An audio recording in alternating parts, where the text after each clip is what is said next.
I do think I have good meaning for life. It's just that I feel like things are way too easy. I had this thought in my mind 10 years ago that would be like really awesome to work on Bitcoin things and not really have to have a fiat job. Well, I got that. Then I also realized that when I got a little bit deeper into Bitcoin stuff that I would really want to focus on doing something really, really meaningful. And I feel like working on Bitcoin and especially like working on Bitcoin privacy is probably one of the most urgent things that we should be working on.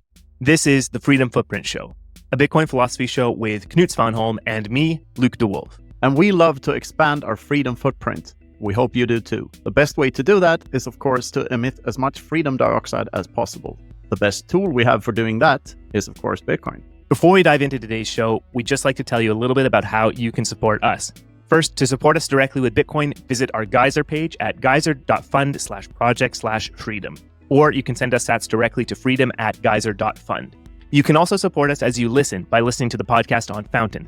The app is available on Apple and Android, and you can stream sats or send a boost. It's the easiest way to support the show just by listening normally. And if you don't care too much about Luke, you can always visit knutsvanholm.com, where you can buy my fabulous wine, my books, and a t-shirt or two. And if you don't feel like supporting your fellow Bitcoiners at all, at least like, subscribe, and brush your teeth. But seriously, that stuff actually helps. It would be great if you could subscribe to the YouTube channel, like the videos, send us a comment or leave us a review. All this stuff really helps the show. Seriously. Click the damn bell. So thanks for tuning into the show, and we hope you enjoyed today's episode. Welcome back to the Freedom Footprint Show. Today's guest is our good friend Rafe from Wasabi. And this is the second time on the show. If you want an introduction to Rafe and everything that he's up to, check out the first episode. But today we want to talk about anything and everything. So, Rafe, welcome back to the Freedom Footprint Show. Great to have you as always. Thank you very much, Luke. Thank you, Knut, too. Like, it's also like really awesome to be talking with you guys again. Yeah, great to have you back, Rafe. And you're already on Madeira, as we understand it.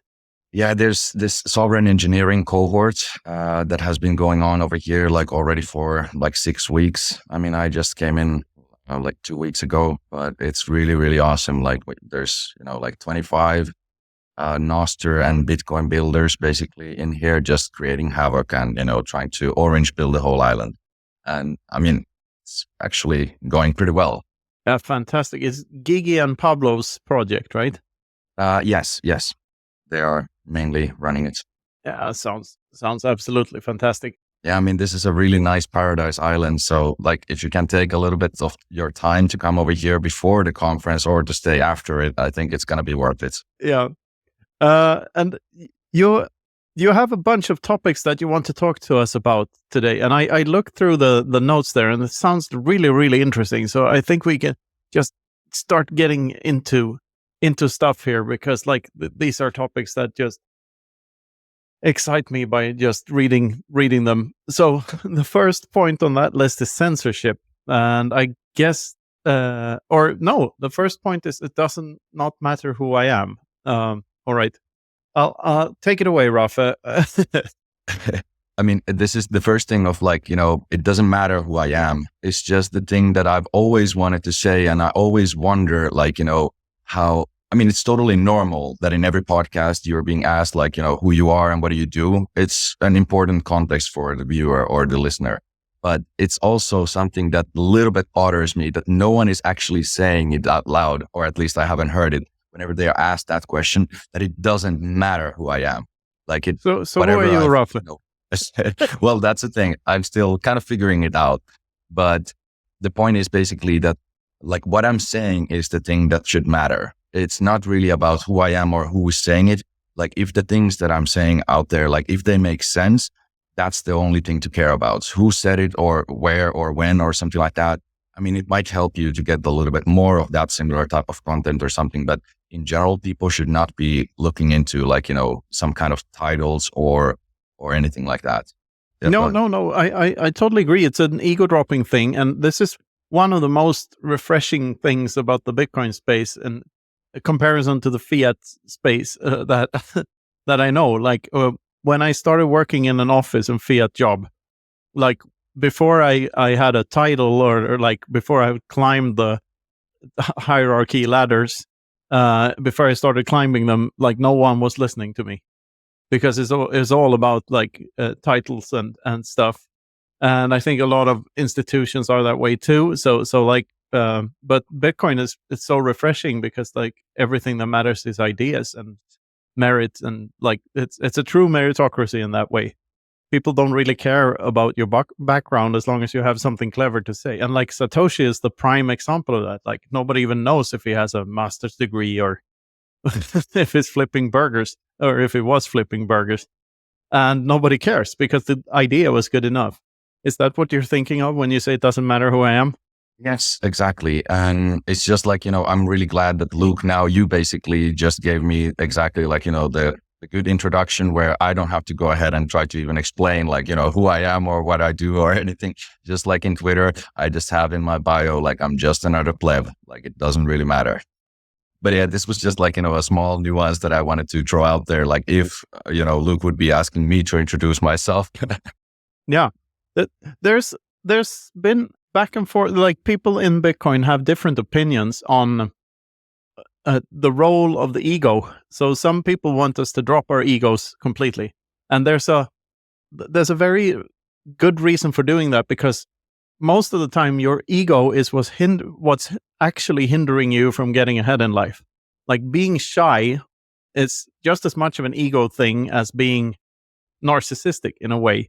Because if you're shy, that's also a vanity thing. Like you're not giving the world the parts of you that you could give away. Like you could be more open, you could be more, but for egotistical reasons, you're not. So I think like there's more to dropping your ego than just not being a narcissist. Then you have people like Svetsky, for instance, arguing for that ego is a very good thing and it's a powerful force in people and it should be embraced rather than dropped. So what are your views on ego in general? I mean, that's a very good question. And I mean, I kind of totally understand both points of view. Like it's, at least for me personally, I try to totally exactly like kill my ego every now and then, because I feel like it makes me think a bit more clearer.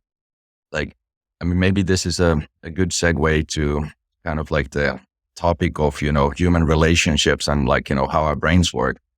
But at least in my opinion, ego is kind of like a part of the automatic self. So like there's this book that I might have mentioned to you guys before, Thinking Fast and Slow, which is really, really, really like worth reading.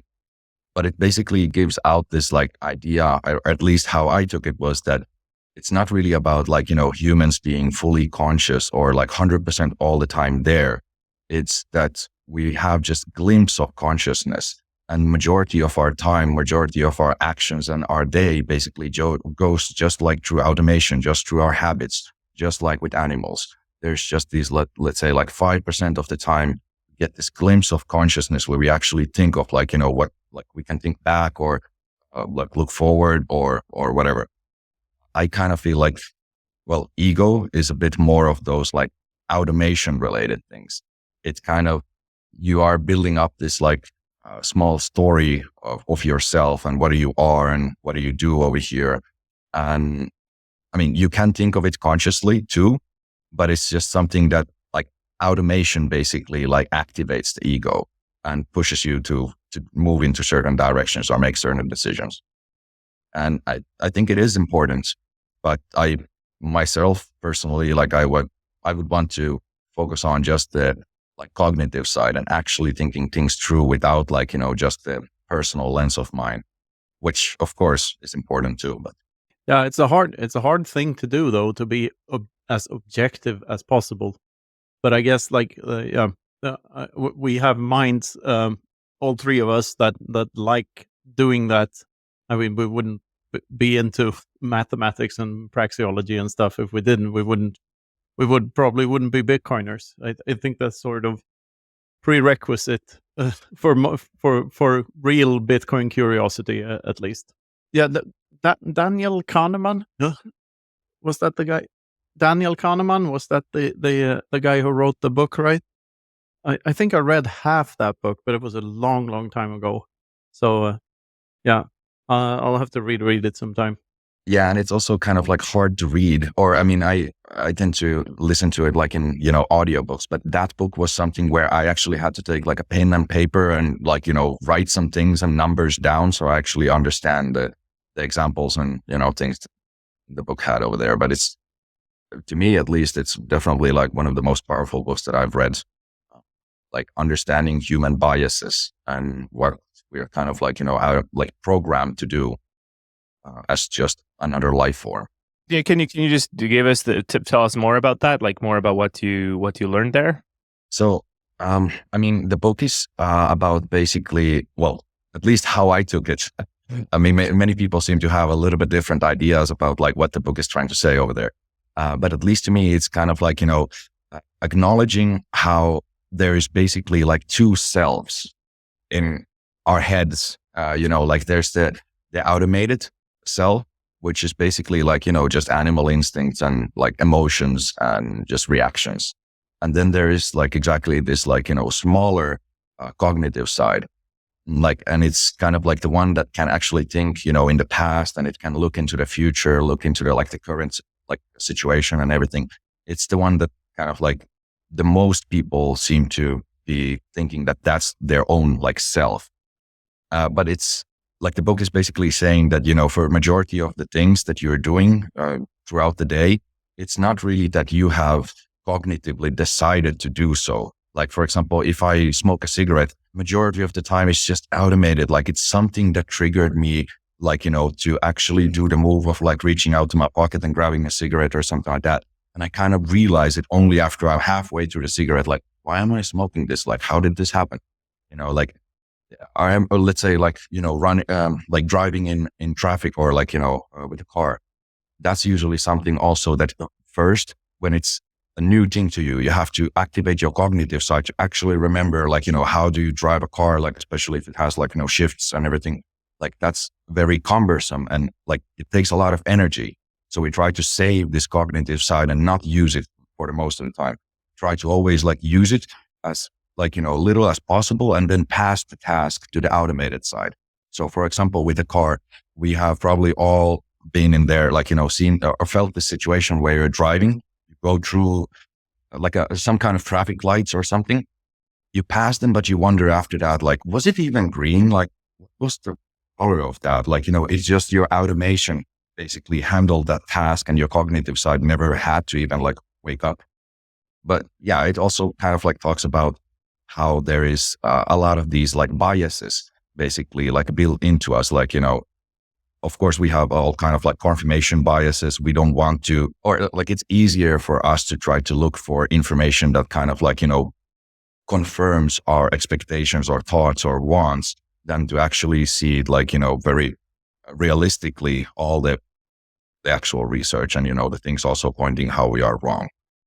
Yeah, I think you just love our episode with Volker Herminghaus from a couple of weeks back. It's about consciousness and free will, and if we have it or not, and like where does it come from, and how it can't really be our conscious side of the brain that has the free will, because it has a delay of 0.3 seconds.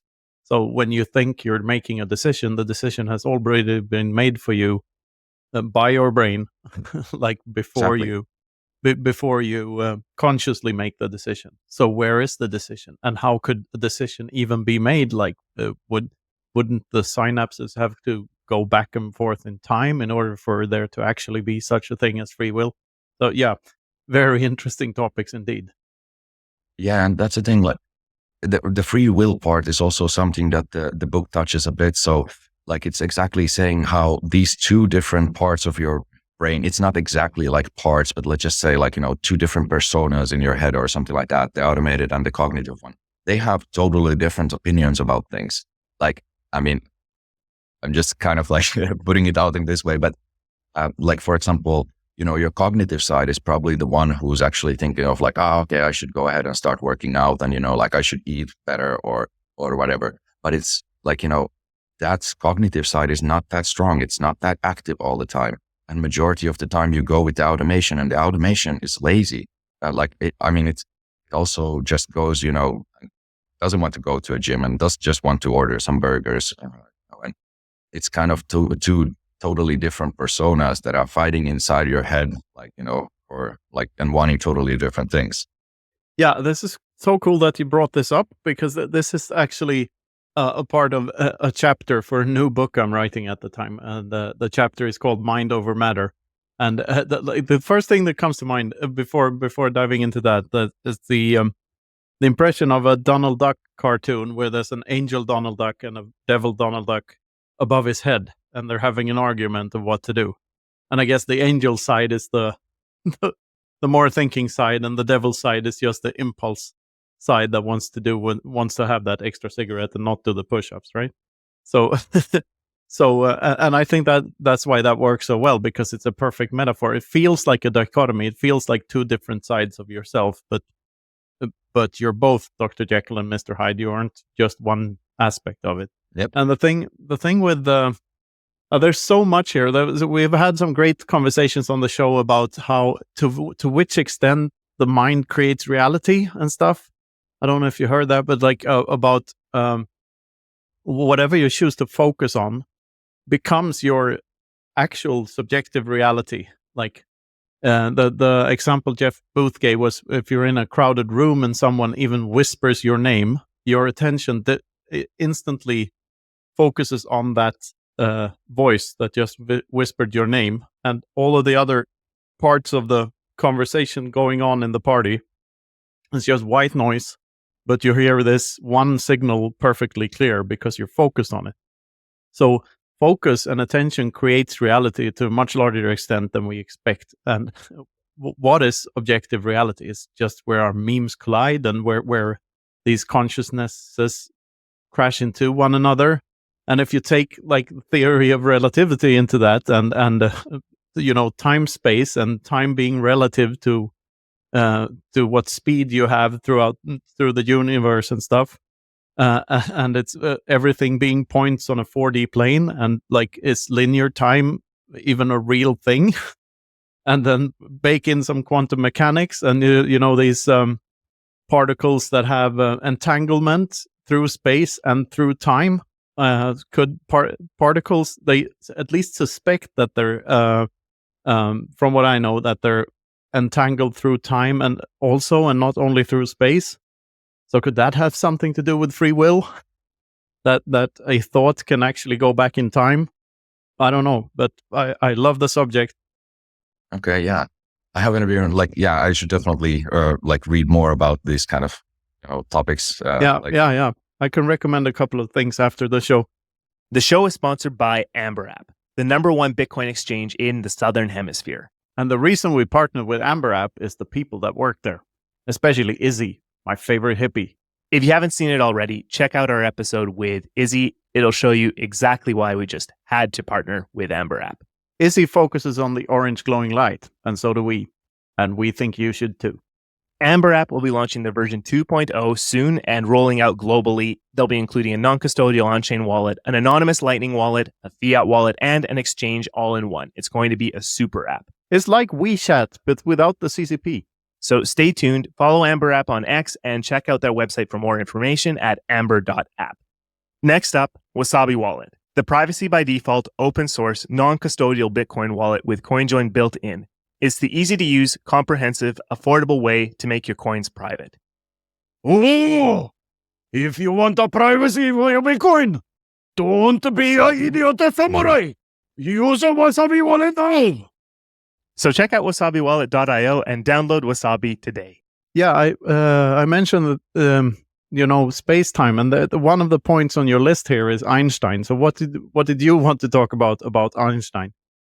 Oh, okay. So I mean, we have to go a little bit back, maybe now a lot. We'll get to Einstein maybe a bit later now, but I kind of wanted to challenge you guys, because I heard that you guys are kind of both, pro kids and pro family, right? Yeah, we both have families. Yeah. I mean, and in our last episode, we basically very much agreed on the foolishness of, a lot of the religious stuff and everything. And I thought that maybe this is something that we can actually debate a little bit about. And this is just like really, really difficult topic to talk about, because everyone who's going to say or would say the things that I'm going to be saying can be seen as, like very asshole, because like my point is basically like, that I'm not saying that people should not have families or girlfriends or like, a very like, nice kids and everything. I just think that for a majority of the cases, it's just a stupid accident.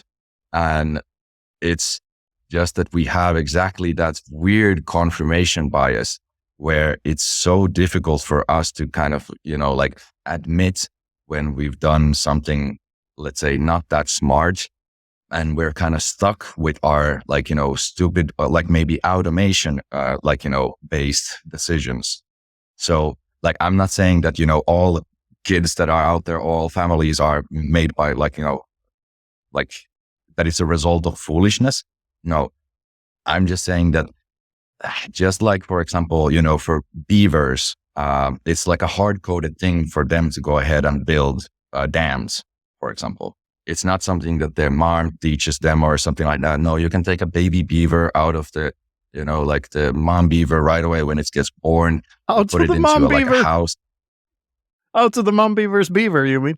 Yeah. Yeah. Yeah.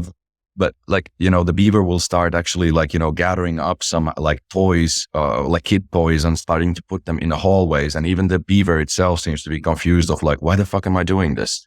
But like in the same way that the beaver has these, like maybe hard-coded things, features in its genes, we, of course, as humans, just like with beavers too, we have basically the hard-coded feature of reproduction. Damn. So like any life form out there, like either they will have to become immortal or be immortal, or they will have to learn to reproduce, or they will cease to exist.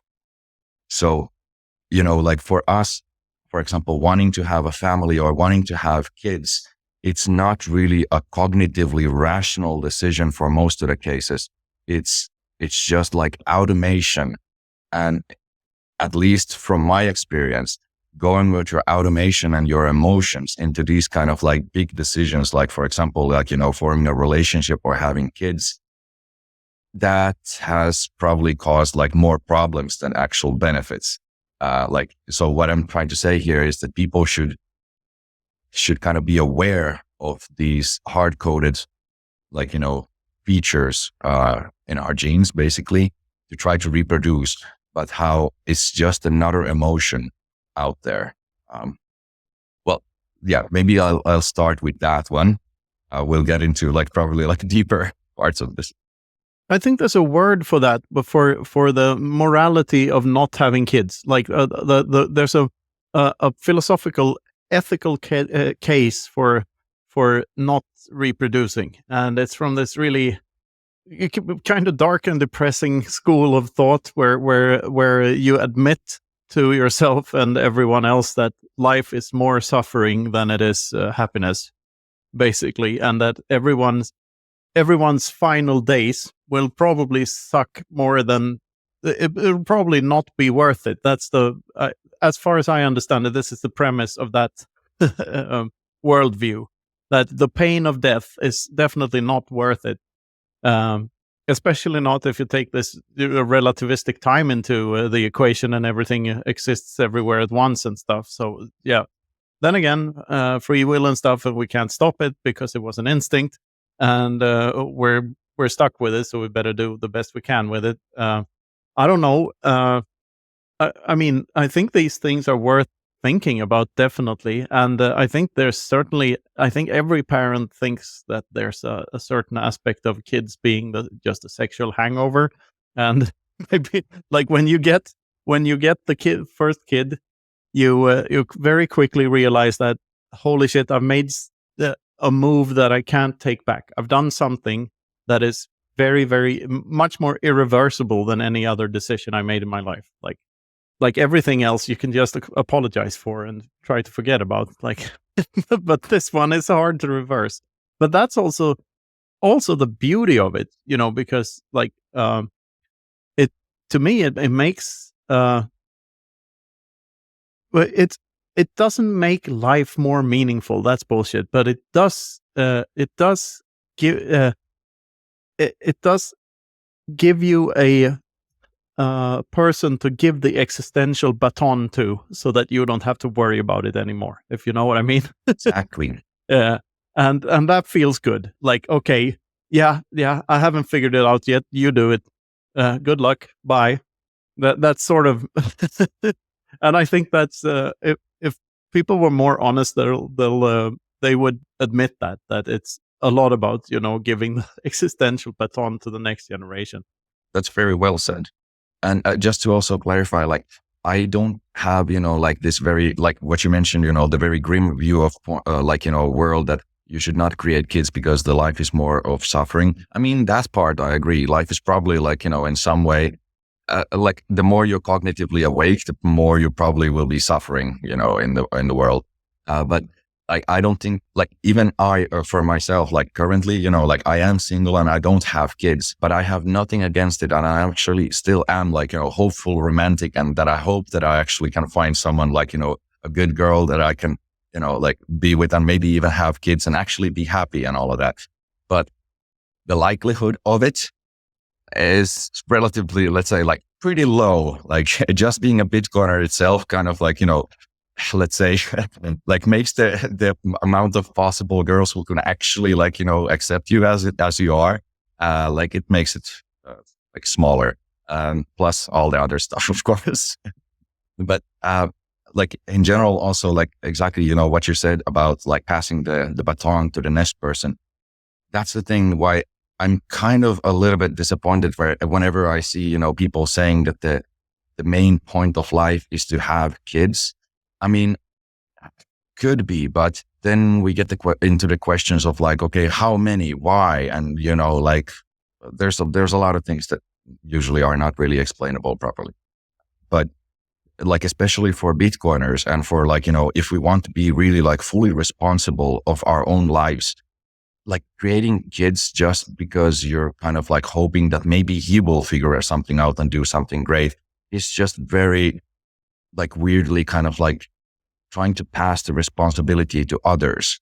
Like if you really see the things, how they are and how bad they are, like creating, like not working on them yourself, like kind of going with these like, animal instinct urges to go ahead and like, fuck whatever moves or, like things like that and get trapped. Basically, like if you have been like that, a bit kind of like lazy, you're kind of stuck with that life, and it's going to be harder for you to actually, do something, let's say exactly like Einstein. Like why I put it out there in the notes is basically exactly that. Like if you think that you are one of the smartest people out there, or like especially like the smartest ones, but even if you think that you're more like smarter than the average, like why would you ever go ahead and basically like waste your time in playing house? Basically, like, that's what we're doing. Like girls used to play with Barbies and, like do their teapots, things and everything like that.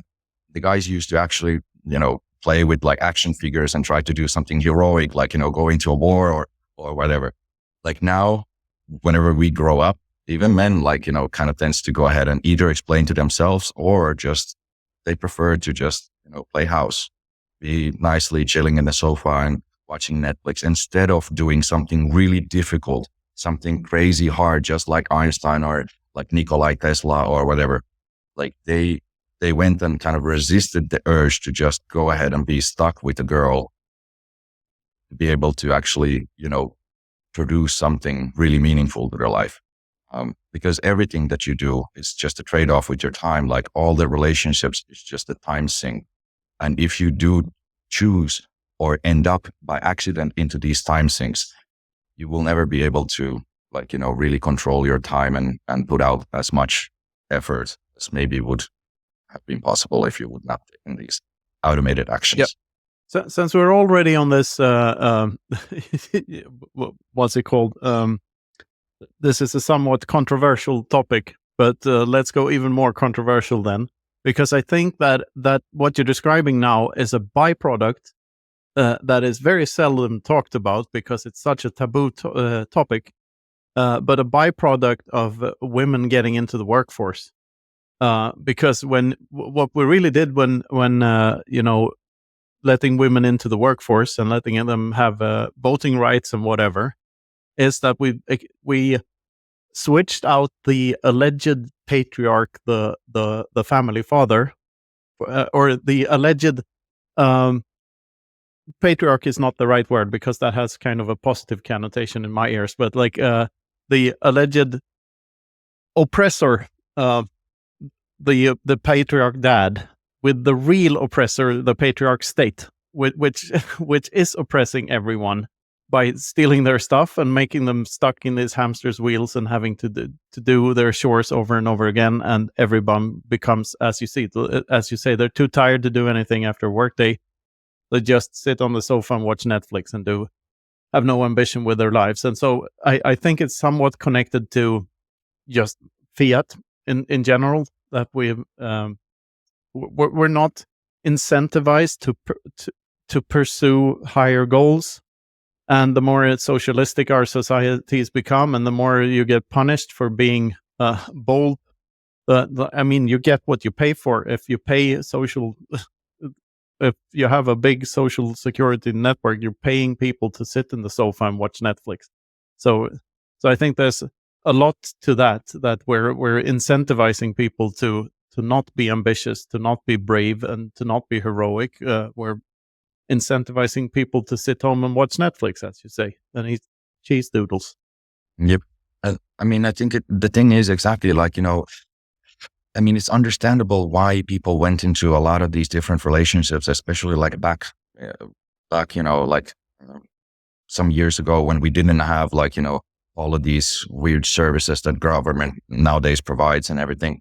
So I do understand that there's certain reasons why people would have out of need or everything to kind of marry or have kids, to just have some people to take care of the land or the farm or whatever. But for nowadays, for majority of people, it seems like women don't need men and men don't need women. There's only the weird animal urge that we still have for the opposite sex. Maybe it's some weird hormones or whatever, but let's say, previously, if it was for men, that to have someone nice, walking around, maybe doing some food or cleaning the house or something like that. No, you can just hire people now for that. You don't need an actual girlfriend to get, those kind of things done. And even for sex, there's a lot of services.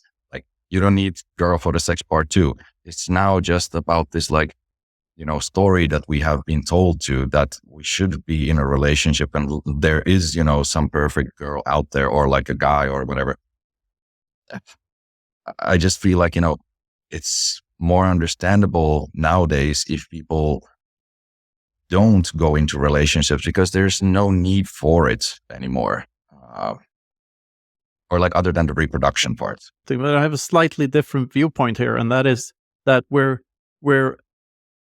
tempted to think that we don't need a relationship and that we don't need spouses, but it's not really true. It's just very convenient for the people in charge to have us think that these things are not necessary. But to become a truly sovereign individual, I really think you do need a wife to take care of the kids and do the dishes and all of this boring stuff, so you can provide for the family and do so. These are very traditional values, but I think that there's something to this that got lost along the way. I think people should be allowed to do whatever they want, and if women want to have a career instead of having kids, go ahead. I have nothing against that. But I think with that whole package, now that every girl is expected to have a career on top of being a mother, and guys are expected to do motherly chores, that's something got lost along the way there, and we sort of live in this fake reality that we think we can live without one another. But if you want to be a sovereign and if you want to be able to support yourself and stuff, have a citadel and a farm and stuff, you probably couldn't do that without the proper wife, and vice versa. Yeah. That's the thing. like I said, I would personally love to have exactly like, a good girl and have, like a nice little ranch or something like that. But at least like I totally get why it's kind of like difficult for even like, women to go on with that deal nowadays. Like, this is something that is like, it's maybe like a little bit weird, but I wonder how a lot of the women, especially before this modern medicine and, science, how the hell, or like, it's definitely not a like conscious decision to go ahead and like make kids, other than for like, benefiting from them basically, like in some way. But like, just imagine how weird it was and how risky it was back then for a woman to actually like put out like a watermelon sized thingy out of their pussy. Like it's a huge risk. Like the baby might die, you might die. Like there's a huge amount of problems in there. And basically like, I wonder why didn't women kind of like see men as some kind of like virus injectors basically at that point. Like it was crazy weird. And like, I don't think that it's like a conscious decision. It's like the automation, the urge to want to reproduce that is hard coded in us that kind of like overcomes even the conscious side of like, this does not make sense. It has huge risks. They still go ahead and do it. And they say they want to do it because I think that it's the automation side, because cognitively, like if you think about it, it just makes no sense. It overcomes even your self-preservation, like, urge. You don't want to go ahead and take such a big risk for yourself and put out the watermelon out of there. It's not the shape of a watermelon, just so you know, when it comes out. Yeah. Okay. Thanks for clarifying. Yeah. Still, it's a good metaphor. Like, and that sort of depends on your point of view as well. It is not having kids means that you're the end of your bloodline. Like so it is existentially finished when you go. And you can say, yeah, but I don't care because I'll be dead and I won't give a fuck about shit when I'm dead. Like, but still there is an existential, like I said, the existential baton. That's one way to rationalize it, I guess. I mean, because if you think that life is more suffering than enjoyment, why not just go jump off a bridge tomorrow? Like, and some people do. But I think there's definitely something to this the family unit became a family unit for a reason, because that was how you survived, especially when women started to get pregnant around 17 or 18 years of age, and then they produced kids until they were 50. Like, it's not that way anymore. And I've heard a lot of ideas about how, these second and third order effects of the pill and what it has done to us, because in a way, like, modern women are the first cyborgs that we've really changed biologically at their core of what they used to be and what they are now. They're a different thing. And yeah, I think there's those downsides to that are not talked about enough. If I can just add something here, I think the other side to this here, it's a little bit fun when something like this happens, when I get to say these words. I disagree with Knut here, and it's fun because I've started to explore some ideas off campus, off the Freedom Footprint Show campus. Especially these days, I'm doing a series on Jordan Peterson's Maps of Meaning on Robert Breedlove's show, and we actually did a rip last night, and so this stuff is kind of fresh in my mind. I think kids do give meaning inherently to people. It's just not in this tangible sense, I suppose, but it really does hit the programming. And so I think we're maybe coming at this from different sides here and eventually saying the same thing. But the cognitive layers that we're talking about is sort of built up in this layered substrate. We as individuals are the product of thousands, hundreds of thousands, millions of years of evolution. Let's just cap it at when we've been Homo sapiens, maybe a couple 100,000 years, something like that. And everything that has come up to that point in terms of behavior, in terms of the stories that we've told along the way to pass lessons down, those are all substrates of our personalities. All three of us have, to a certain extent, the Judeo-Christian philosophy underpinning us, again, to a certain extent. But we, all three of us, also have different backgrounds before our ancestors became Christianized, for example, just to make that point. But we've got the Judeo-Christian, the Western humanist perspective from being men from Europe or from Europe adjacent countries. And then there are more things that individuate us, right? But the lower level programming in terms of everything that goes on under the hood, that's pretty much shared, universal human shared. And I think the reproduction is part of this. And it in a lot of ways is I think having kids is always difficult, right? Because there's a lot of responsibility to it, at least if you're taking it seriously, which I think you should. But over time, the responsibility becomes too much to bear without something like that, where it just becomes the right cross to bear, for lack of a better metaphor on top of my head. It's you take yourself to a certain life status, right? And then having kids becomes the next natural outlet for that. Because I think there's another case where you have people who just have kids, get in a relationship, have kids, and oops, make a mistake, and they don't go into it intentionally, and that's a completely different story, right? That's probably what the majority of humanity was like for a very long time, right?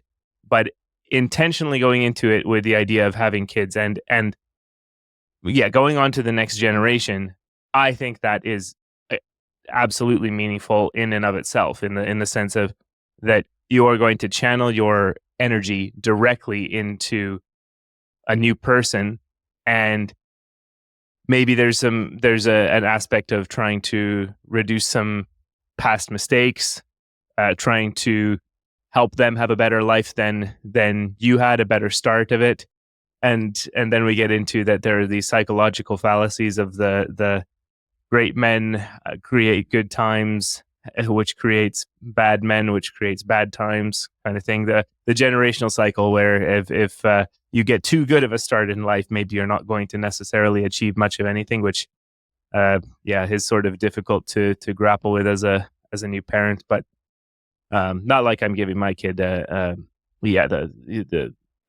most luxurious upbringing, so to say, but not bad.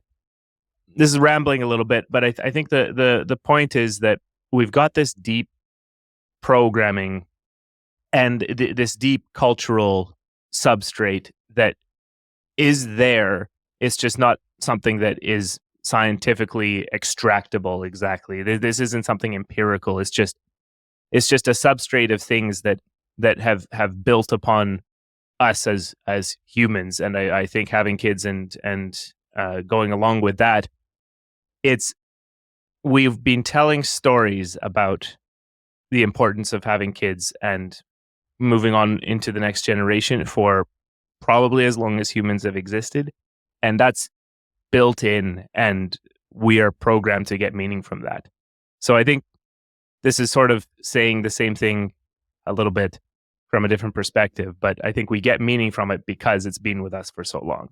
Yeah, just a disclaimer here, Luke, before we get into the rest of the conversation, and that is that, like, I don't claim opinions on this. So like, I flesh out these different theories that people have, but yeah, just to say, I definitely went into getting kids deliberately. I did.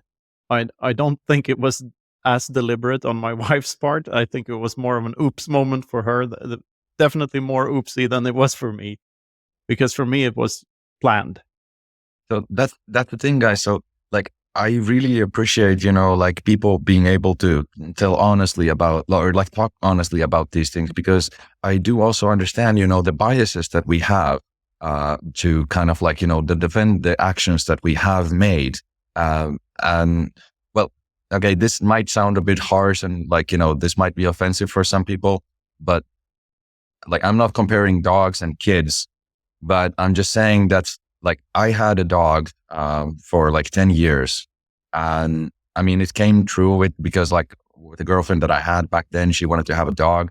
We got it. But like after a few years, we separated, and the dog was basically like, well, I took care of the dog for the last 6-7 years. And the thing is, it always prevented me from like traveling quite as much as I would want to. Like it did basically restrict me from doing things. But when I had the dog, I kind of like very well explained to myself how this is worth it and this is okay and this is what I want. I want to stay with the dog, like, or like, take care of it or whatever. But that's when I feel like, when we actually have that thing to take care of, we have this bias where we need to go ahead and explain that was still worth it. But now that my dog died, like, 6 months ago, I honestly, like, I cannot say that I would do anything differently because I don't know any of the other options or anything. And it was really awesome time, grow a dog as a single guy, and all that. But I've also exactly kind of like noticed that now I have more of the original freedom that I actually really, really wanted. And I kind of explained to myself, like not doing a lot of things because of the dog, but I was like able to kind of like explain to myself why that is still okay. Now I know that I would not take another dog. I would not take or make the same decision. I cannot say that I would revert the old one, but at least cognitively, when I'm awake, when I don't, and when I have an option to get a dog or not get a dog, when I have an option to get a girl or get a kid or don't, like, I think that's when I can actually think most, like, with unbiased or like with least of the biases. I can think straight. Whenever I have already one of those things, it's really hard to go back. So what I'm trying to say also is that people should be careful and not kind of like panic for the feeling of being lonely or, like try to just run after, like all of these emotions, like wanting to have sex or whatever. Like people should kind of accept that these are just emotions. You might want to go with them, but you might also be doing the biggest mistakes of your life if you're not really thinking with your head, but just with your dick. Yeah. I think an aspect of this that we haven't talked about is like this is my subjective experience. But before I had kids, like I didn't have kids until quite late in life. Like I was 35 when I had my first kid, and before that I was bored and I had long periods of time where I wasn't doing stuff.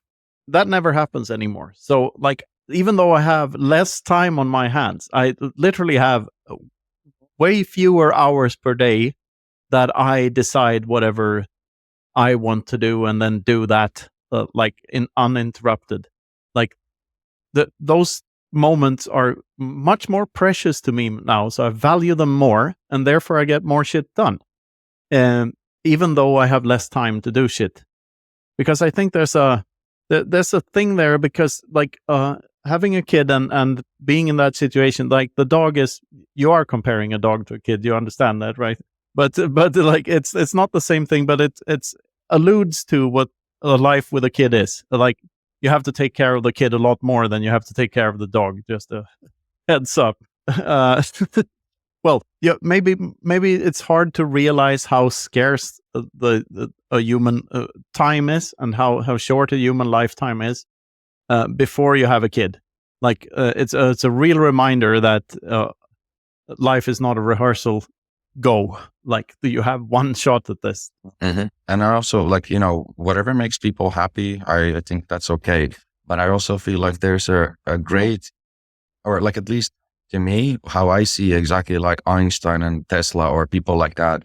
And what I kind of would want to exactly put out right now, like, for all the listeners, is basically that, like, if you think that you are really like as smart or like, as productive or like, as meaningful of a person as someone like, Einstein or Nikola Tesla, I can't like I kind of would hope that those persons would actually just focus on work. And I feel bad for them because they might not get all of that happiness that family and kids bring them. But I really tip my hat for those guys who are, also kind of resisting the urge and kind of being able to stand the suffering, the loneliness or whatever. And, just doing these greater things, that actually produces or pushes humanity forward. Of course, family people can definitely do a lot of those. But I'm just saying it would have been a real shame if, Einstein or these kind of guys would have been stuck, playing house. We would have lost or a lot of good ideas. Do you think his lack of a sex drive has something to do with his name? Yeah, it could be. Yeah. I don't know much about the sex life of Einstein, but I mean, I heard something they did have apparently kids, but they kind of abandoned the girl and the kid exactly to be able to just focus on their work. And of course, they probably got a lot of shit from it. Yeah. And also Nikola Tesla, for example, he was apparently according to himself, married to a pigeon. So, I mean, these are not, let's say, the most sane guys. But what I'm saying is that I appreciate them willing to go into a total craziness to produce something great for humanity. Yeah, but there are examples of Luke Dasher, for instance, in Bitcoin. He has 8 kids and he does great things all of the time. But just imagine how much time or how much more productive Luke would be if he would not have to take care of any of those 8 kids. You don't know that. You don't know that. He might have been, a meth head on the street if he hadn't had those 8 kids, apologies to Luke in advance here, but it's just a name that came on top of my head because of the 8 kids. But, or Jimmy Song, he has 7 kids, right? Or something. They have a ton of kids and they seem to be very productive despite or maybe because of the kids. Who knows? Yep. By the way, what do you guys think of when people are saying that the point of life would be to exactly have kids? What is then the number of kids that you would want to have optimally? Because that's always something that has wondered to me, is it just one? If you want to, store your gene, basically, the more the merrier. But then again, previously it wasn't possible to just go ahead and create thousands of kids, or maybe Genghis Khan or someone else actually did that. I don't remember how many he had. But the point is now it is possible. You can actually create in a weird lab or a test tube. You can clone yourself as many kids as you can afford to. So is now the actual the goal basically to create as many kids as you can afford to raise reasonably, or is it just passing the genes? And what's your thoughts on this? I think even if you're Elon Musk, you wouldn't afford to be Genghis Khan because there's 25% of the Mongolian population has connections to the genes of Genghis Khan. So being a total asshole and pillaging and raping for your entire life and raping as much as possible is a very effective method if you want your genes to pass on to the next generation. Of course it is. We're clipping that. We're clipping that? Yes. Why? Why not? Great advice from Knut. Well, it's not advice, it's an observation. But I'm coming to the point that I don't think that's necessarily a good life choice, though, even though it does secure your gene, your bloodline for a long time. I think why do people have to have finding meaning in life? What do you even answer?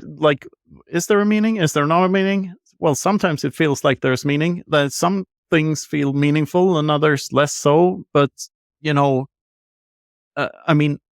just reproducing it's not meaning in itself, is it? I think just going with the flow and doing whatever feels good is quite good advice for most people. I don't know. I don't know the meaning of life. What's the meaning of life, Luke? voluntarily taking up the challenge to go into the unknown, tame the chaos, and bring back the treasure to the community. Yes, but this is the Freedom Footprint show, not the What Is Money show. Yeah, but yes. I know you rehearsed for that and everything, but this is our show.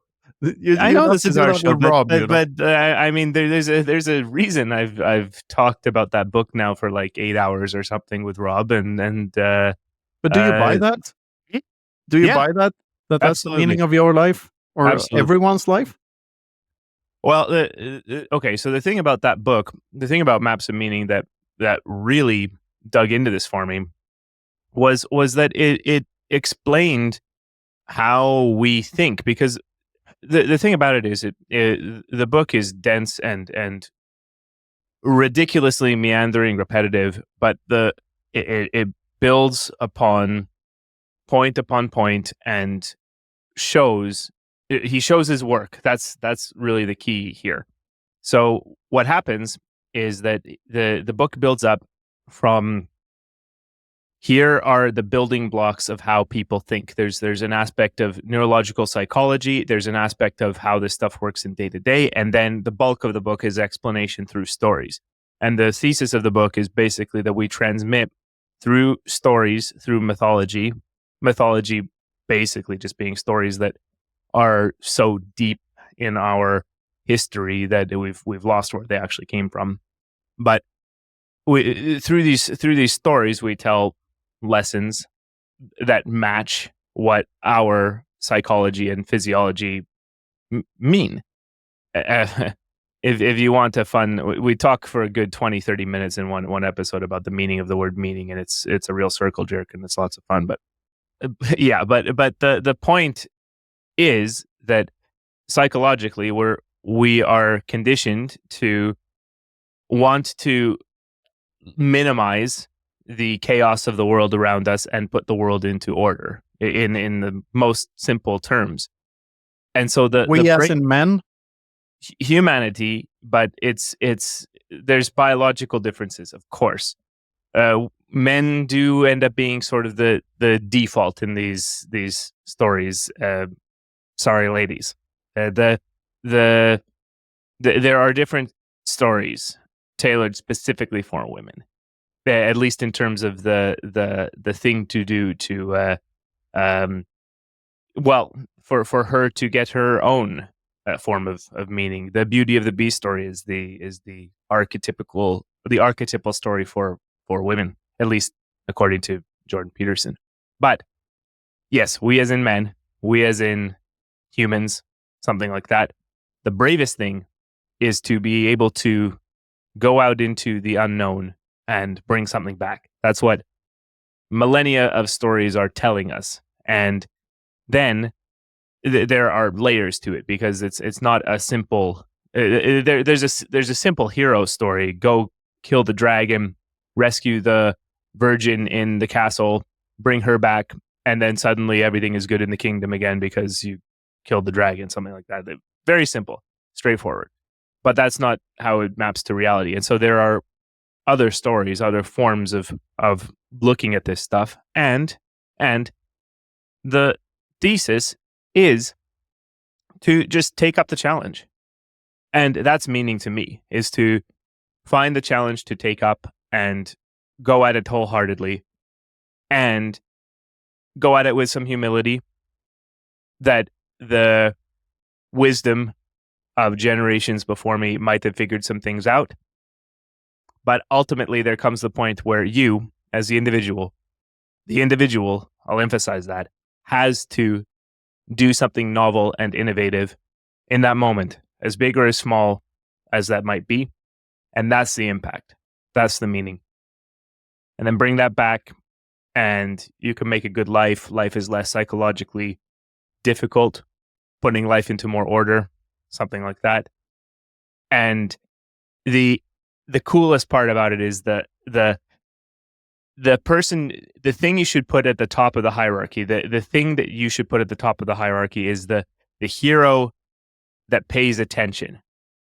That's what for millennia is the message. The hero that is able to pay attention, figure out the world, and figure out the things that are plaguing the society.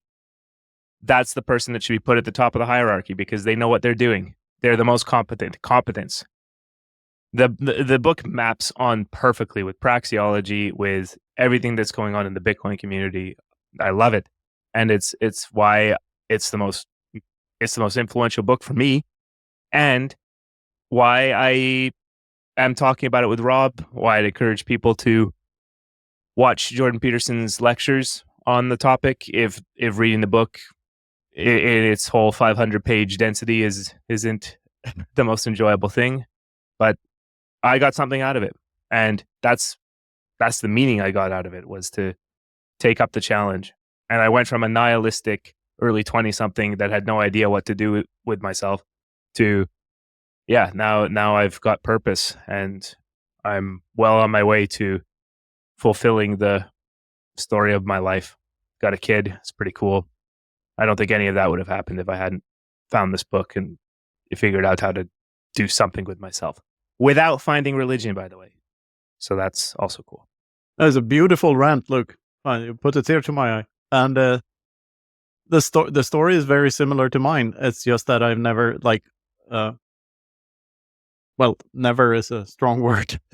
I guess every person sees themselves as the protagonist of the movie of their story. So if you try to emulate the hero's journey thing, I think we all do that to some extent. And to me, there's the call to adventure when you find Bitcoin, and there's the real adventure when you're supposed to run into trouble also. And I guess, getting fed up with my old job was getting into trouble and seeing inflation, outpacing an eventual raise in salary, and then just jumping off the cliff and fuck this, I'm doing something else instead. I guess that's like the hero's journey part of at least the latter stages of my life. I don't think people have one hero's journey. I think they have many during a lifetime, or at least can. So what's your story, Rafa? There, like, have you found the meaning of your life, and are you living in a hero's journey type thing, you think? I mean, kind of. Yeah, I do think I have like good meaning for life. It's just that I kind of question it, and I feel like things are way too easy. Let's say like this. I had this thought in my mind, like, let's say 10 years ago, that would be like really awesome to just, work on Bitcoin things and not really have to have, a fiat job or things like that. Well, I got that. Then I also realized when I got a little bit deeper into Bitcoin stuff that I would really want to, focus on doing something really, really meaningful. Or I mean, that's what I had like always since the child, like like when I was a kid. Like I wanted to do something actually meaningful, not something just a random, like a basic fiat job or something like that. And I feel like working on Bitcoin, and especially like working on Bitcoin privacy, is probably one of the most urgent things that we should be working on. Because I mean, even though there is a lot of very cool technology, a lot of like, biohacking or like AI or like, a lot of these cool things are out there. But I feel like if we don't fix the money first, all of these other cool, things or technologies will just be like corrupted through government, or like, like we have a shitty money, like at least, the fiat, and we're trying to make a better one. Bitcoin is the best option, but it also has this like huge problem with its privacy. Like if we would not improve Bitcoin privacy, or if these privacy tools would not get adoption, I feel like, even Bitcoin would just become basically the biggest global financial surveillance system ever. Like it is much, much worse than any CBDC out there that people are talking about. Like this is not just, like governments being able to see exactly how much you own and how do you transact. They might not be able to stop it, but they will penalize you if they can see exactly what's going on. Now, with CBDCs, at least your neighbor is not able to watch you or, know exactly what you're doing. But with Bitcoin, if we don't improve its privacy, we are really, really screwed. So in that sense, I do find a lot of meaning working on this space and these things. But I feel like it's too easy. Like in the sense that maybe I just have these like, weird old stories and movies kind of like imprinted into my mind. Like, for example, the movie Troy and like the story about Achilles. Like that was a very interesting story where basically like in the movie itself, like it's, that this character, this Achilles, he had a total, like, a choice in life to go ahead and, like have kids, have like, that he would basically be guaranteed to have, a good wife and a lot of kids who will love them, and he will have a very happy and fulfilling life. But there was also the other option where he would not go ahead and have any of that like family stuff, but actually go into like, the Troy War and try to write his name into the history books for like thousands of years. I think those kind of goals of like people actually wanting to, like basically be remembered or do something useful that will be then remembered for thousands of years. That's like, proper goals. Like that's what we should be all looking for, like.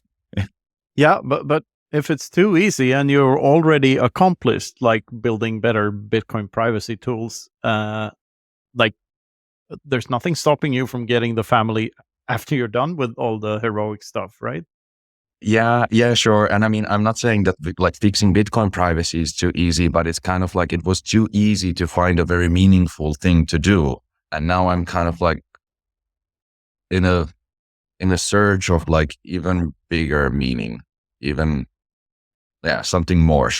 So do you think that ever ends? Even if you find something bigger and more important to work on, whatever that is, world peace or whatever. I guess you could say Bitcoin privacy is world peace, but it takes a while. But like, don't you think there's always a bigger fish to catch, and like that you never get satisfied from just fulfilling? I know that from experience. Whenever I set up a goal and I achieve something, I want the next thing. I want to up my game. Yeah, and I mean, I totally agree with you. Like, want seems to be also like something that is just hard coded in us, because if we would kind of like end up not wanting things, it's kind of like, there's no need for action. And I think we would kind of like lose the passion or like, to live. So I think wants are one of the things that kind of like keeps us going. And I think they will grow up all the time. But I also have noticed exactly like that setting yourself too low of goals or goals that you can actually achieve is very, very dangerous, at least for a while. Because like if you set yourself too easy of goals and you actually achieve them, you will be totally like, unhappy, or you will at least be left with no other plans or no other things to do. And you kind of have to find a new meaning again. So that's why I feel like, shooting for the stars, like, what Elon Musk is wanting to do, like, okay, let's go and put people into Mars. Something this crazy will actually keep him, like, driven for a long, long time. Like, don't set too easy goals for yourself, basically. Don't you think that's a problem, though, with like the whole internet generation that has grown up with, it's like the idea in Fight Club that everyone grew up raised by their mothers and wanting to be, were told by the media that they would be rock stars and movie stars and whatnot, and none of that comes true later in life. So like, what I'm trying to say is that isn't it a problem that people can't be? If everyone had the goal of building a rocket that takes us to Mars or something, like no one would be satisfied with just being a baker or a garbage man. Like, don't we need like people for everything? And people taking pride in easy small jobs. Like, I mean, I think that all of the jobs are in some sense really important, and it's good that there is people who are kind of like satisfied with that. But it's like, it's just good basically from my perspective. Like, I mean, it might be good for them too. Like, they might be happy, and then it's totally okay. But at least, like, to me, it feels a little bit bad to say that I'm happy that other people are okay with like less, because it just seems to be a thing that benefits me. I kind of feel like, from totally unbiased point of view, I kind of feel like we should be endorsing everyone to be as great as they can and shoot for the stars, like, to try to do something really meaningful. I know that that's not something that could actually happen and that would, result into a lot of chaos in the world. But at least for, the sovereign individuals, the people who really want to try to make a big difference in the world, I think that's just a beautiful thing, that they are not like, happy with normal stuff, that they are actually pushing for something like even better and greater. Yeah, which is why it's so reinvigorating, to go to a Bitcoin conference and meet all these people that are actually trying to do that. That's like fantastic. Like, look at these people. They're not caring what other people tell them they can and cannot do. They just do stuff and build a better world. Yeah, I think it's beautiful. Yeah. I mean, ambition itself, like, it's always so nice to be able to, like, see in Bitcoin and like, these kind of sovereign engineering space, for example, they see so much like passionate people who are not just, like, looking into like, oh, okay, I want to go ahead and like build a software that will generate me like a few $1,000s per month. And that's it. Like, that's what I'm looking for. But there's a lot of people who actually want to go ahead and like change the whole world. Like, just like Bitcoiners, but it's also, talk is cheap. A lot of people would want to go ahead and say that they want to go ahead and change the world, but it exactly requires a lot of commitment, and it requires a lot of like refraining yourself from doing these like weird automated actions that will just basically time sink traps. The show is also sponsored by Orange Pill app, the Bitcoin-only social network where you can stack friends who stack sats. Make local connections and find all the nearby meetups, see what's going on in your area, and connect with Bitcoiners around you. And now, with a brand new merchant section, it's easier than ever to find and connect with local businesses that accept Bitcoin. The best part about Orange Pill app is that you know that it's high signal because you're paying for Orange Pill app, and so is everyone else. There are no Asian ladies asking you how your trade is going on Orange Pill app, because it's not a trading app. It's a dating app. Is it a dating app? So download the Orange Pill app on Apple or Android, send us a DM, and start building your local network of Bitcoiners. So how do you focus? Like, how do you force yourself to focus, and how do you like make the work ethic become a reality? Like, some some tips. Well, at least for me, like one of the best things that, like, it's very unintuitive, but I really love this idea of like responsibility maximalism. So like basically, for example, how I see things in my life is that everything that happens is totally my fault. Like, I mean, not completely always. And I don't blame myself for some of the things that are happening. Like, I just practically kind of control things. But the point is that I don't blame anything that happens, especially like negative things. I do not blame them on others. If there is, like after something bad happens, I always kind of think about it myself. Like, could I have done something better? Could I have, like, let's say if like another person not showing up at the right time, like, could I have informed him better? Could I have, like, sent another message, reminder, like, could I have done better? And usually the answer is yes.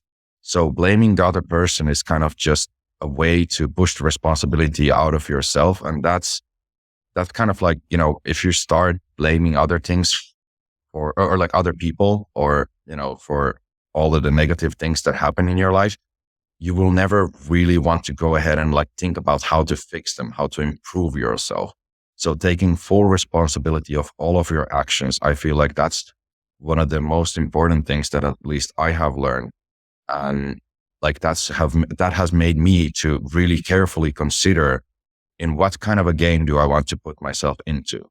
Like, what kind of, like, do I even want to start, for example, like this possible relationship, like, chess match, like, and I try to exactly like, think of my actions before I do them, because of this responsibility, like, idea that I have. I think that's a good one. And in general, like, of course, prioritization. So like I said, there's a lot of very cool things, but like you have to kind of go through really brutally, like write them down. Like, what are the biggest or the most important things? Like, there's what is important. And then there's the thing of like, what is urgent? And like there's a lot of important things, but there's like the urgency is kind of like the higher priority. Like we should look into like, what is the immediate action that we first have to fix in order to be able to fix the rest of it. And like I said, I feel like it's, money, but this same idea of like how to prioritize, I think can be used in like companies and any other projects too. It's beautiful because it's sort of the opposite of victimhood culture. Like you're doing the exact opposite of these virtue signaling victims. Like where the game becomes who we should pity the most, and that's the one who gets the reward. Well, yeah, way sounder way to live life, I think. Yep. And I mean, maybe also like one thing that I would also say that kind of helps a lot is to like, meditate. And this is also like a very unpopular opinion, but like, there's a lot of very, very weird and interesting substances, like out there in the world that we already know that are actually like enhancing our cognitive capabilities, for example. It's just that we're afraid of the trade-offs or, like the possible problems that those might cause. But I mean, I don't want to endorse it, but I'm just saying like people should not be afraid of these kind of things either. Like, just like, for example, like back in like hundreds of years ago or thousands of years ago, like sailors, like they had to really have like huge fucking cojones to really go ahead and like, like go with that weird kind of like, wooden boat all the way till, towards the infinite sea. Like you really had to be a little bit crazy, but also that's the thing that was required to actually find something so different, something new to bring like a whole new continent basically for humanity. Like that required some people to actually take the risk of losing their mind or their life in order to, be able to explore these areas that we are not yet daring to explore. So yeah, that's also something that I would put on the list. Yeah.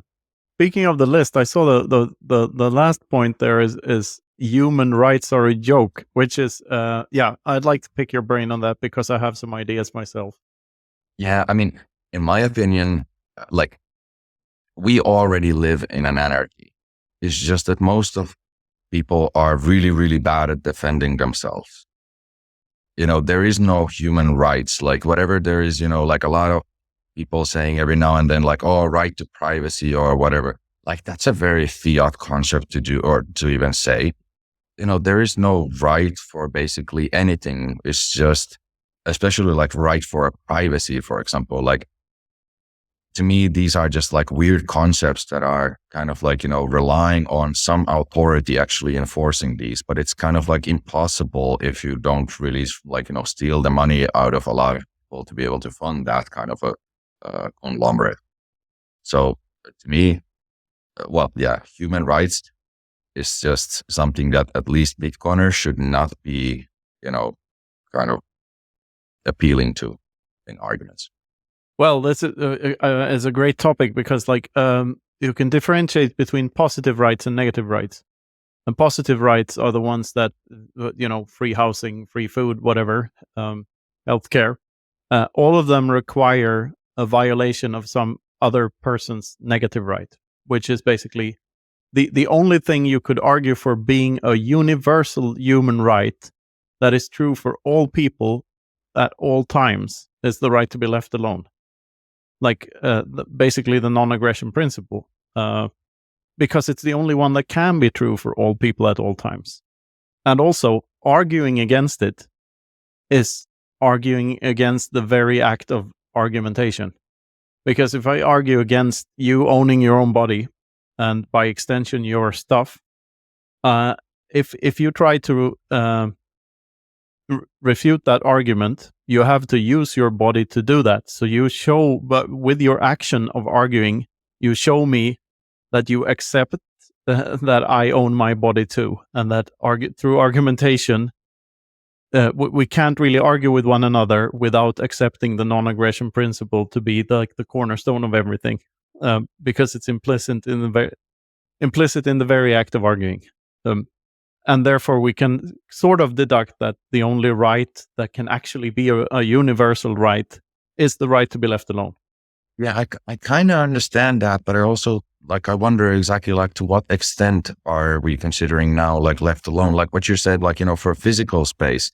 I mean, I kind of totally agree, and I would want that, but I also feel it really depends on what we classify as being left alone. If is me looking at another person, is that kind of me not leaving them alone?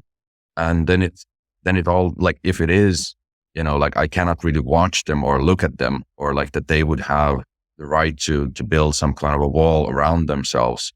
That would basically just mean that we need a lot of resources, and the more people there are, the smaller the area basically gets, unless we somehow create more of Earth, or find other planets to populate or something like that. But I agree with you. I agree with the non-aggression principle as not as a right, but as something that's as a agreed code for, let's say, morally sane people. Yeah, I don't think right might be but the word is flawed, but it's still one of the best words we have for it, because I don't think there's a world where everyone lives by this right. It's just impossible, because we're always going to have conflict about property, and about land and everything. It's just that if you want to be civilized, and if you want to do things in a civilized way, then that should be the core principle, and it should be more important than everything else.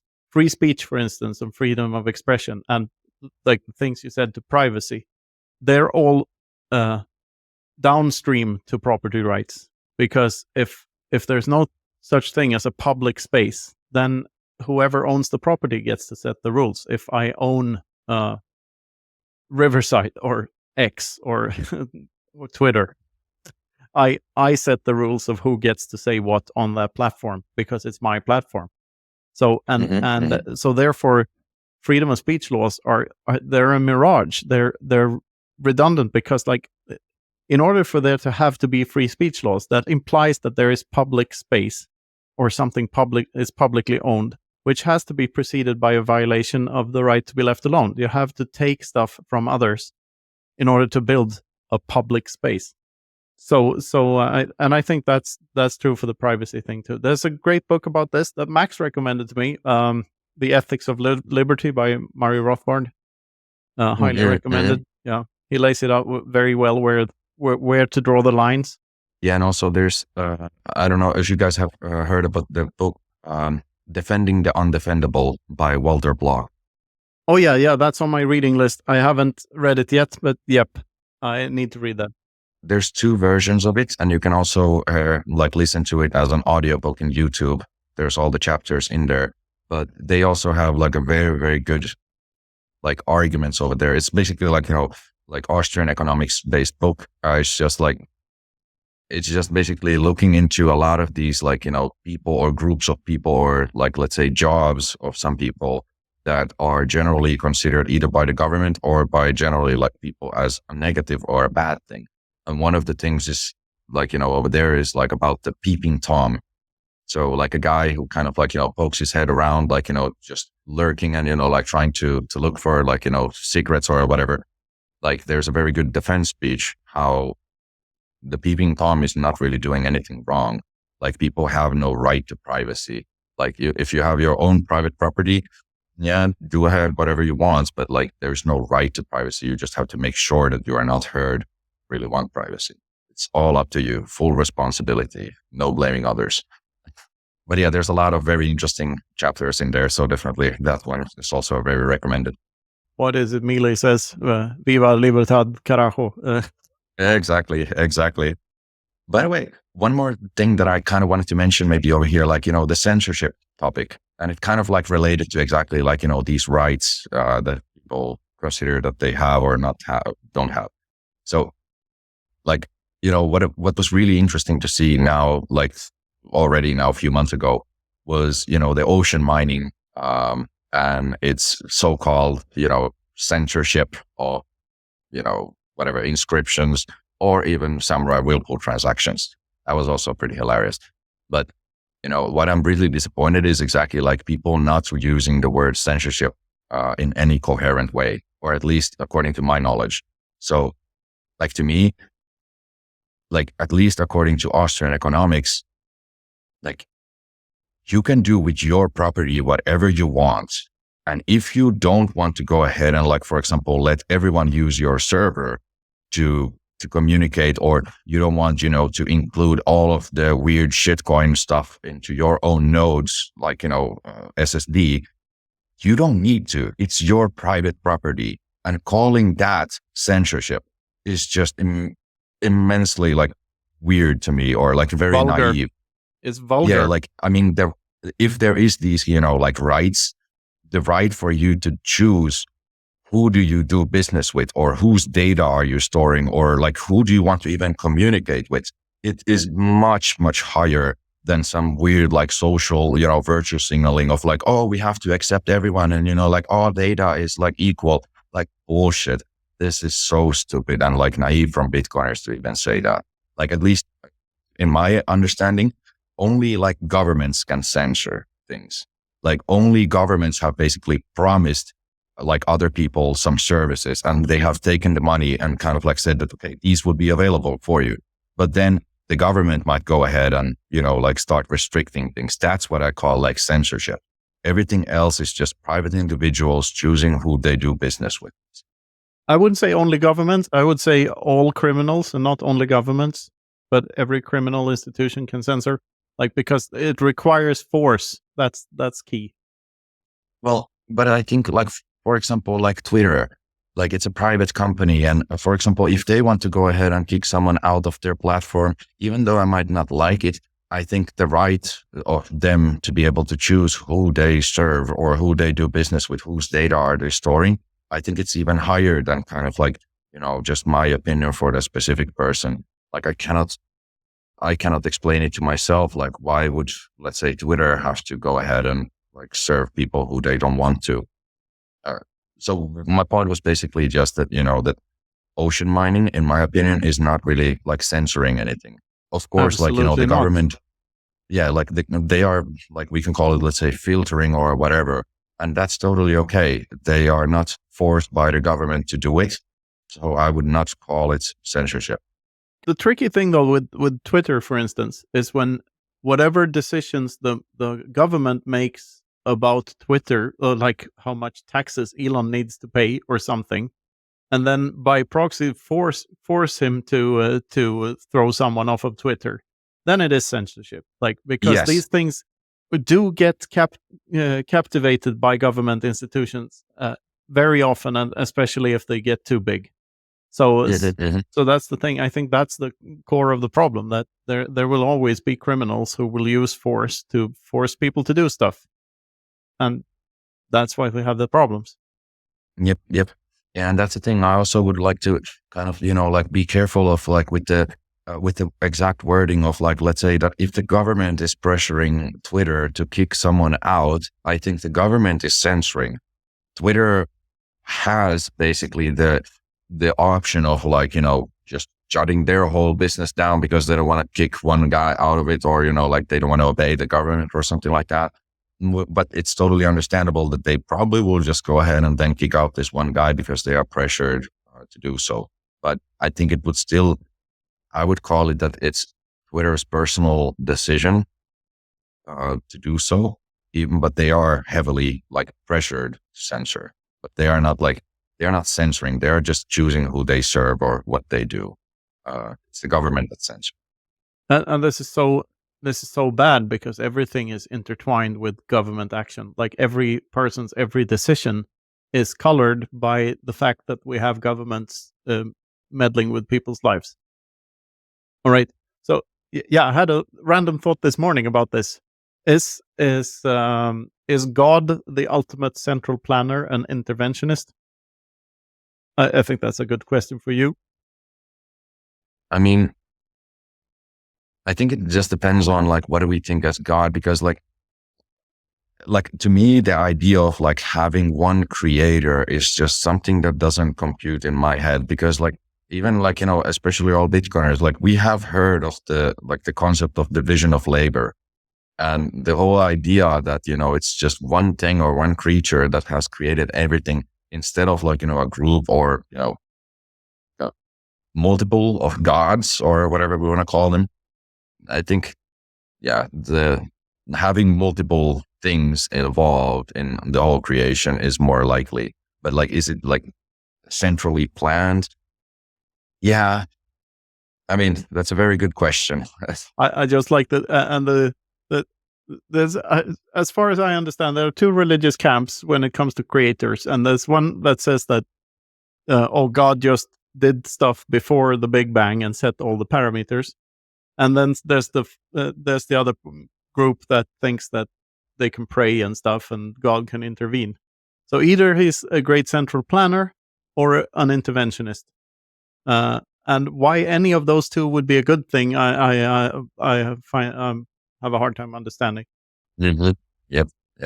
I mean, I really love the, was it Epicurean dilemma? Not dilemma, but something like that. Like, have you heard of the Epicurean like thing regarding God? So it's basically like asking, like, is God all powerful? And if the word is yes, then there is, like something like the question of like, okay, well then why there is evil? And like, why can't God basically like, just destroy the evil? Or was he aware that there's like, did he create the Satan? And if yes, why? Like, and like, is Satan more powerful than God? And if not, couldn't God just go ahead and get rid of it? And, like if you, like there's a very good kind of like, train of thought. I can just try to find it quickly over here. Yeah, I think I heard that one. It's like a flow chart or something, right? Yeah, exactly, flow chart, and it's Epicurean paradox. So how the idea of an all-knowing creature just does not make sense at all. Like it defies all logic. Oh, okay, yeah. So evil exists, yes. So can God prevent evil? If no, then God is not all-powerful. If yes, does God know about all the evil? If no, then God is not all-knowing. If yes, does the God want to prevent evil? If no, then God is not good and he is not loving. But if he wants to prevent evil, then why is there some evil? Yeah, so the answers could be like, to test us. But if God is all-knowing, he should know what we would do if we were tested. Therefore, there is no need to test us. Yeah, there's this like very interesting flow chart exactly about like how a single all-knowing thing, probably like, not the likeliest. No, it's basically about cognitive dissonance, and back to thinking fast and slow again, and why our brains are flawed. Mm-hmm. Yep. And we want to have that weird piece, just like with relationships. Like, it's just that we feel so bad when there's a void, when you don't know, and like when you're alone. That is really kind of depressing, and like it's a big pressure. But trying to come up with like crazy stories just to come up with a patch to make yourself like a little bit happier. I mean, sure, if it helps you, go ahead. But just like I think I said it in a previous episode of ours, like, Bitcoiners seem to know that people don't need laws to make them act properly. Like, the responsible people will know how to act properly. The same thing goes with like all of these weird God stories. Like, if you are moral, like you will be moral anyway. You don't need to hear like a weird stories about like, random bearded guys splitting oceans and multiplying fish and bread and shit like that.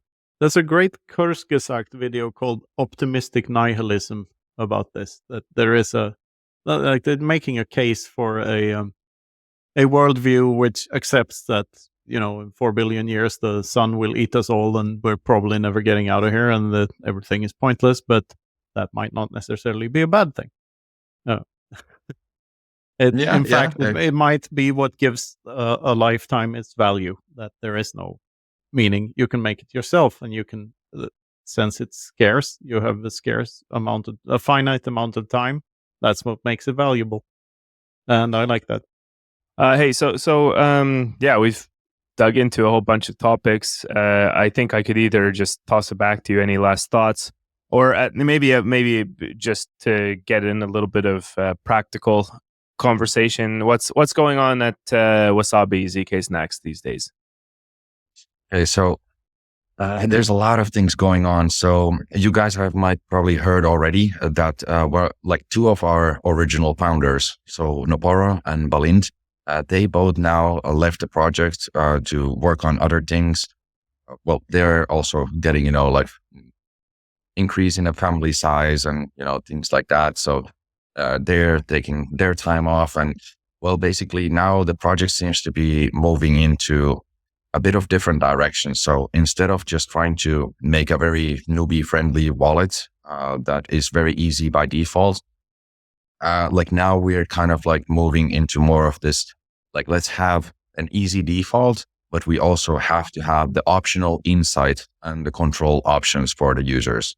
So we want to be able to kind of actually show what Wabi-Sabi allow users to do, what is going on in their coin joins and everything, and for even them to be able to tweak things.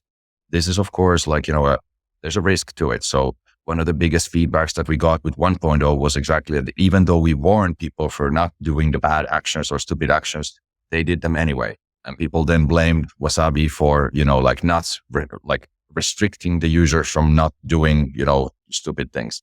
Well, we now restricted it, but I don't think that's the best way to go. I think, Bitcoiners should be responsible.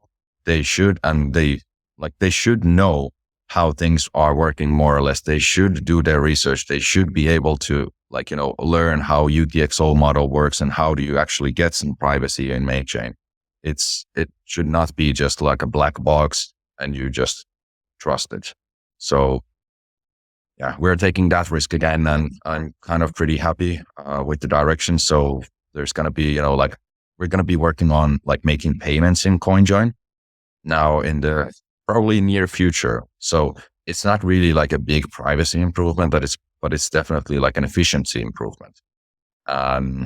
We also actually do have like a release coming up probably now inside a week or something, which is basically like a half a year of work that we have put out there. We have not made, a proper release now for half a year other than the buy anything button. That was kind of like just a totally separate, thing that we added in and put out this version. But this upcoming 2.0.6, it will have a huge amount of performance improvements, new RPC calls, all kind of really good things. But yeah, and especially I would say that, keep an eye on the next few releases. There's going to be a lot of very cool stuff. Cool. Great to hear. The buy anything, that's the collaboration with Shoppinbit, right? Yes. So we basically wanted to allow users who are worried that they don't want to go ahead and coin join because they don't know if their exchanges will give them troubles for having some private or coin join coin. So what we wanted to do instead is to basically cut off that fiat exchange off ramp. We don't need that. Let's actually endorse circular Bitcoin economy. Let's allow people to buy basically anything legal with their private Bitcoin in the most private possible way. So we do still have all of the communication that you have with the concierge through the buy anything button. That will all go through Tor, and it's only between the client and Shoppinbit. For example, zkSnacks doesn't know anything about it. It's none of their business anyway. But this will basically allow you to talk with the concierge with Tor on by default, so you don't have to worry about your IP address is also leaking into the wrong place. And we cannot teleport you stuff. That's something that we haven't yet figured out.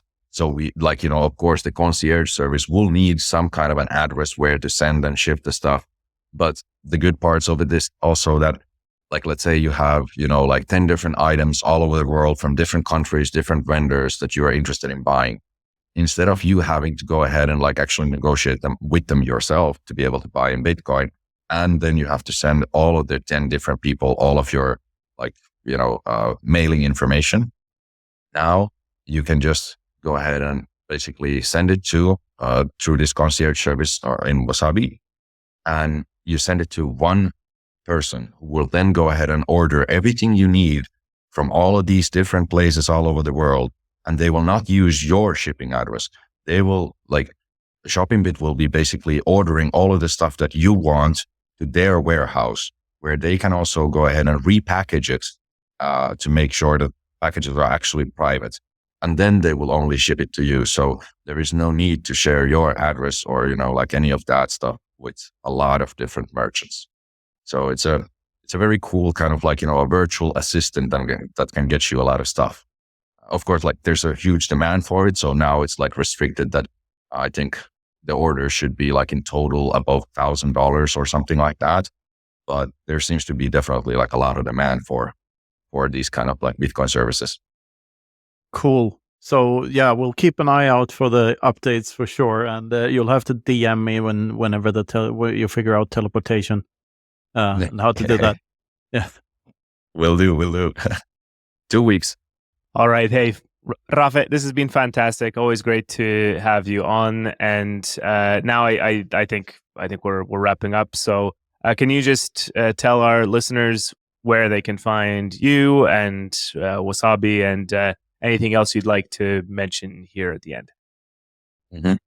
Well, like I said, it doesn't really matter who I am. So forget about that. Just go ahead and check out Wasabi, buy Bitcoin, and eat some shrooms. That's basically all that I want to say. All right. Well, we'll get working on all three as soon as possible, Luke, won't we? Absolutely. And I think the only add-ons are like, subscribe, and brush your teeth, right, Knut? Absolutely. And ring the damn bell. Take care, folks. All right. This has been the Freedom Footprint Show. Thanks for listening.